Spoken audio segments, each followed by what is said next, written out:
बिस्मिल्लाहिर्रहमानिर्रहीम। मैं हूं आपका मेज़बान ताहिर अवान। आज मैं आपकी मुलाकात एक ऐसी शख्सियत से करवाने जा रहा हूं जो किसी तारफ़ की मोहताज नहीं। मुअज़्ज़म खान साहब माहिर तालीम है। आइए इनसे बात करते हैं कि वफाकी वज़ीर और चारों सूबाई वज़रा की मुशावरत से जो महकमा तालीम के हवाले से एलानिया जारी किया गया है, इसको आप किस नज़र से देख रहे हैं? जी सर। बिस्मिल्लाहिर्रहमानिर्रहीम। बहुत बहुत शुक्रिया मीडिया का कि वो आज मेरे पास इस तरह एक ऐसे इशू पे जो कि इस वक्त पाकिस्तान का बहुत बड़ा इशू है। तकरीबन 40 लाख से ज़्यादा स्टूडेंट्स मैट्रिक और इंटर में अपीयर हो रहे हैं, तो उनकी साल भर की मेहनत, फिर मेहनत से हट के हमारे निज़ाम तालीम में जिस तरह आगे एडमिशन, जॉब्स, ये सारी सूरत हाल बच्चों को सामना करना पड़ता है, तो बग़ैर एग्ज़ाम के किसी तरह ये एवेल्यूएट नहीं हो सकता कि बच्चे की कैपेसिटी क्या है, उसको आगे एडमिशन किस फील्ड में लेना है, या उन्होंने आगे जॉब्स के लिए जहाँ पे जाना है तो उसका मेरिट क्या होगा। जहाँ तक बात है एग्ज़ाम न लेने की या मौजूदा सूरत हाल में जो कोरोना वायरस जो आलमी वबा की सूरत में फैला हुआ है, एक तरफ तो इंसानी सेहत जो फर्स्ट प्रेफरेंस है, हमारी तरजीह भी है, तो ज़िंदगी सबसे ज़्यादा कीमती है, लेकिन ज़िंदगी को महफूज बनाते हुए प्रिकॉशनरी मेजर्स लेते हुए हम निज़ाम तालीम को आगे बढ़ा सकते हैं।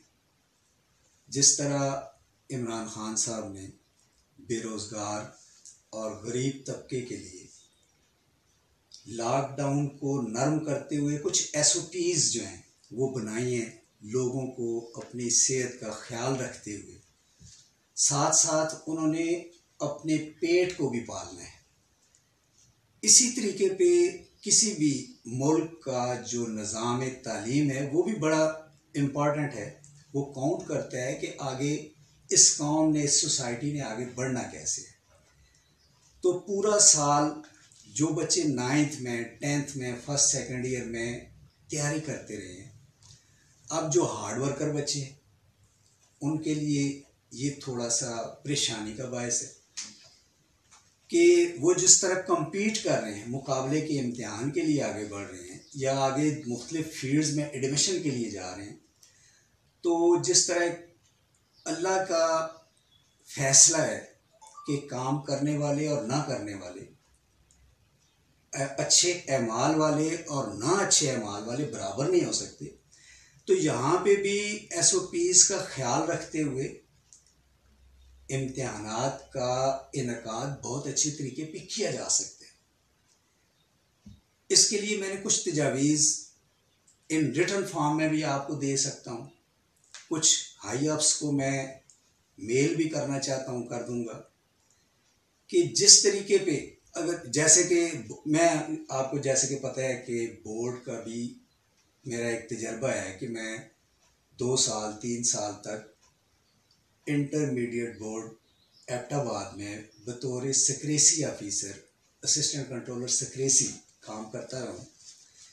तो जो मौजूदा शफकत महमूद साहब वज़ीर तालीम ने एक स्टेप अनाउंस किया है, इसका आगे चल के उन्होंने ख़ुद भी बताया है कि हम मीटिंग्स करके मुख्तलिफ बोर्ड्स के चेयरमैन के साथ, स्टेक होल्डर्स के साथ मीटिंग करके फार्मूला बनाएंगे कि किस तरीके पे बच्चों को प्रमोट करना है और किस तरीके पे 9th से 10th में और फर्स्ट ईयर से सेकंड ईयर में कैसे जाना है, और साथ साथ सेकंड ईयर वालों का आगे एडमिशन कैसे होगा, 10th वालों का एडमिशन कैसे होगा। ये मेरे ख्याल में 11 मई पीर वाले दिन एक दोबारा शायद मीटिंग उनकी हो रही है, तो ये बड़ा अच्छा मौका है कि आपने मुख्तलिफ जो माहिरीन तालीम है उनके साथ आपका रब्ता हो रहा है ताकि उनको ज़्यादा से ज़्यादा फीडबैक, तजावीज़ मिल सके जिससे वो बेहतर फैसला कर सकें।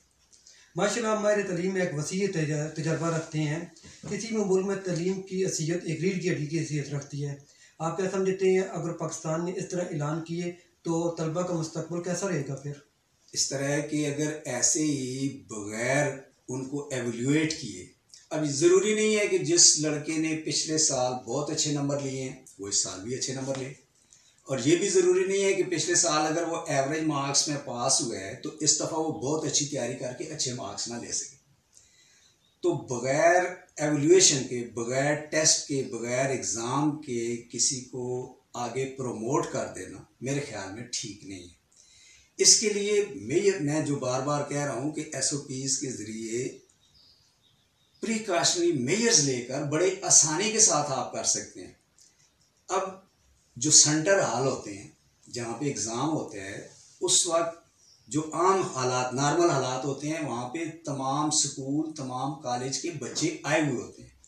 अब चूँकि इंस्टीट्यूट बंद है, तो बंद इंस्टीट्यूट के अंदर आप इजीली एक एक क्लास का ज़्यादा फासला सोशल डिस्टेंसिंग रखते हुए आप बच्चों का इम्तिहान ले सकते हैं। फिर मैं आपको मज़ीद एक और जो मेरे जहन में एक तजवीज़ है कि आम तौर पे इम्तिहान 9th क्लास के 7-8 पेपर होते हैं, 10th के भी 7-8 पेपर होते हैं, फर्स्ट ईयर के भी एक ग्रुप के 6 पेपर होते हैं, सेकंड ईयर के भी एक ग्रुप के 6 पेपर, मुख्तलिफ ग्रुप्स भी होते हैं। तो उनके तकरीबन 22 दिन लगते हैं पेपरों में। तो इन पेपरों को NTS या ईटा की तर्ज पे आप बड़ी आसानी के साथ एक दिन में भी कवर कर सकते हैं। एक तजवीज़ मेरी ये भी है कि जैसे मुख्तलिफ साइडों से ये सवाल उठते हैं कि पिछले साल की कंपार्टमेंट किसी बच्चे की अगर है तो वो अगले साल भी क्या कंपार्टमेंट होगी। एक सब्जेक्ट अगर उसका 9th में फेल है तो क्या 10th में भी फेल होगा। या कुछ बच्चे ऐसे होते हैं जो इम्प्रूवमेंट कर रहे हैं, पिछले साल वो पास हो गए, अब इम्प्रूवमेंट कर रहे हैं, तो उनके लिए कोई तरीकाकार क्राइटेरिया इन्होंने नहीं बना ही नहीं सकते कि वो बच्चा कितना उसने इम्प्रूव किया होगा। या पिछले साल वो फेल हो गया तो इस साल फिर वो फेल होगा। नहीं, ऐसा नहीं हो सकता। उसके लिए मैं एक तजवीज़ ये देता हूँ कि जिस तरह NTS और ईटा के आप प्रोफेशनल एग्जामिनेशन आप एडमिशन के लिए, जैसे मेडिकल कॉलेजेस के लिए, इंजीनियरिंग कॉलेजेस के लिए आप एग्ज़ाम लेते हैं, उसमें 200 MCQs होते हैं, आप 3 घंटे का मार्जिन बच्चे को देते हैं और आप पेपर ले लेते हैं। इसी तरीके पे ऑलरेडी IBCC जो कि तमाम मुल्क के बोर्ड के चेयरमैनों का फोरम है, उस पे वो ये फैसला कर चुके हैं कि इस दफ़ा प्रैक्टिकल एग्ज़ाम नहीं होगा। तो मेरा ज़ाती ख्याल है कि हर सब्जेक्ट के MCQs उसके मार्क्स के निस्फ हो जाएं। यानी एक पेपर जो आप सपोज इस्लामियात का पेपर है 9th में, पाक स्टडी का पेपर है, ये 50 नंबर का पेपर होता है, इसके 25 MCQs हों। इसी तरीके पे 100 नंबरों वाले पेपर के 50 MCQs हों, तो टोटल 9th में भी, 10th में भी, फर्स्ट ईयर के अंदर भी और सेकंड ईयर के अंदर भी 550 नंबर हर क्लास में होते हैं। तो 225 नंबर, हर 225 MCQs 9th के हों, जो एक ही क्वेश्चन पेपर बना हो जैसे ईटा के अंदर होते हैं, NTS के अंदर होते हैं। वो 3 घंटे में होते हैं, लेकिन 200 MCQs होते हैं। ये 225 हैं, आप इसको 4 घंटे में ले लें। अब 4 घंटे में एक स्टूडेंट 9th का एक ही दफ़ा हाल में आएगा, वो 8 दिन नहीं आएगा, 8 पेपर नहीं देगा, बल्कि एक ही पेपर देगा जिसमें सारे के सारे 8 सब्जेक्ट के, हर सब्जेक्ट के MCQs होंगे। और जिस तरह आप देखें कि DMC के अंदर डिटेल मार्क्स जो सर्टिफिकेट होता है, उसमें सब्जेक्ट वाइज मार्क्स होते हैं।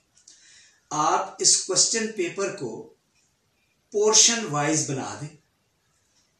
जैसे मैंने आपसे मिसाल के तौर पे बताया कि इस्लामियात में 50 नंबर है, उसका पहला पोर्शन हो, अगर टॉप पे उसका सब्जेक्ट है, इंग्लिश है, इस्लामियात है, तो 25 MCQs, चाहे मुख्तलिफ वो, चूँकि मौजूदा तरीक़ाकार में MCQs जो है वो शफल कर देते हैं बोर्ड वाले, तो वो 25 MCQs पहले पोर्शन में ही शफल हो गए, बच्चों को मिल गए। अगले जो पोर्शन है वो अगर इंग्लिश का है, उर्दू का है, तो उनके 100 नंबर है तो 50 MCQs। इस तरह एक और बड़ी जो फ़ायदा मिल जाएगा अगले साल के लिए कि जो बच्चा जिस पोर्शन में फेल होगा सिर्फ उसी में अपीयर होगा, ये नहीं होगा कि उसका सारा का सारा इम्तिहान फेल हो जाएगा। और इसी तरह पिछले साल जिसकी कम पार्ट है, सपोज करें आप इंग्लिश में कम पार्ट है, तो इस पेपर में वो बच्चा सिर्फ इंग्लिश का पोर्शन अटेम्प्ट करेगा। अगर वो 33% मार्क्स ले लेता है तो फिर वो पास डिक्लेयर होगा। अगर वो खुदा न खास्ता नहीं ले पाता तो उसी सब्जेक्ट में उसको दोबारा रिपीट, यानी रिपीटर बच्चे भी इसमें आप क्लियर कर सकेंगे। जो मार्क्स लेते हैं क्लियर होंगे, जो नहीं होते नहीं होंगे।